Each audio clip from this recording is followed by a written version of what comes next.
श्लोक 28. शुभाशुभफलैरेवं मोक्षसे कर्मबन्धनैः संन्यासयोगयुक्तात्मा विमुक्तो मामुपैष्यसि. अर्थ: वरीलप्रमाणे प्रत्येक कर्म भगवंताला अर्पण केले तर शुभाशुभ फल देणाऱ्या कर्मबंधनापासून तू मुक्त होशील. तुझे अंतःकरण संन्यास योगाने युक्त होऊन कर्मबंधनापासून सुटून तू मला म्हणजेच ईश्वराला प्राप्त होशील, असे भगवंत अर्जुनाला सांगत आहेत. विवरण: या ठिकाणी भगवंताने ज्ञानयोग, भक्तियोग व कर्मयोग यांचा समन्वय साधलेला दिसतो. आत्मा हा अकर्ता असल्याने तो आत्मज्ञानी, तो संन्यासी होतो, असे काहींचे म्हणणे आहे.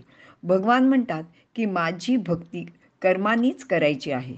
स्वकर्मणा तमभ्यर्च, असे पुढे 18व्या अध्यायात सुद्धा त्यांनी सांगितलेले आहे. स्वधर्माचरणातील लहान मोठी सर्व कर्मे परमेश्वराला अर्पण करून त्याचीच पूजा करायला सांगता आहेत. त्याने कर्मबंधनातून तुझी सुटका होईल. येथे कर्मयोगातील स्वधर्माचे पालन भक्तियोगात अपेक्षित असलेल्या अनन्य चित्ताने व समर्पण वृत्तीने करायचे आहे आणि ज्ञानयोगात असलेला अकर्तृत्व भावसुद्धा अपेक्षिला आहे.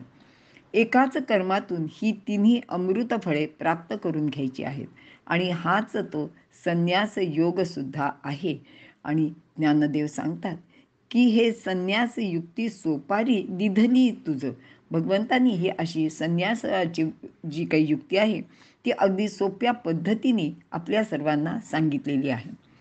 कोणतेही शुभ किंवा अशुभ कर्म केले की त्याचे फळ आपल्याला भोगावेच लागते, असे कर्मसिद्धांताचे सांगणे आहे.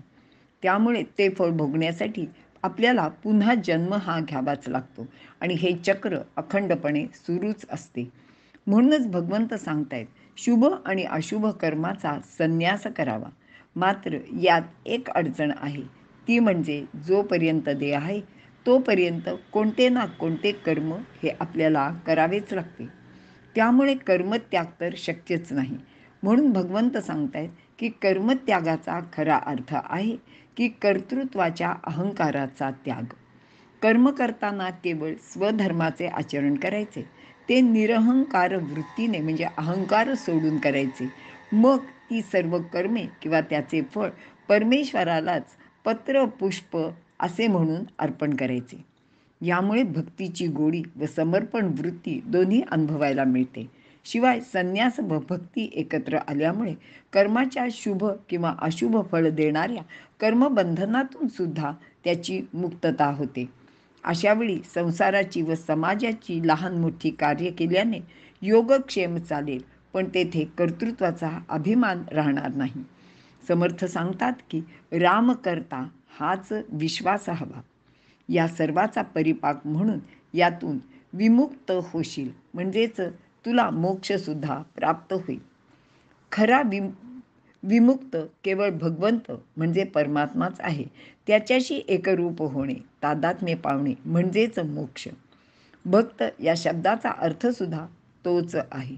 जो विभक्त नाही तो भक्त. परमात्म्यापासून दूर नसणे म्हणजेच भक्त. असा विभक्त नसलेला परमात्म्याशी तादात्म्य पावलेलाच असतो. आणि तसे झाले की माणसाचे व्यक्तिमत्वसुद्धा बदलून जाते, असे भगवंत अर्जुनाला इथे सांगत आहेत. इथे आपण थांबूया.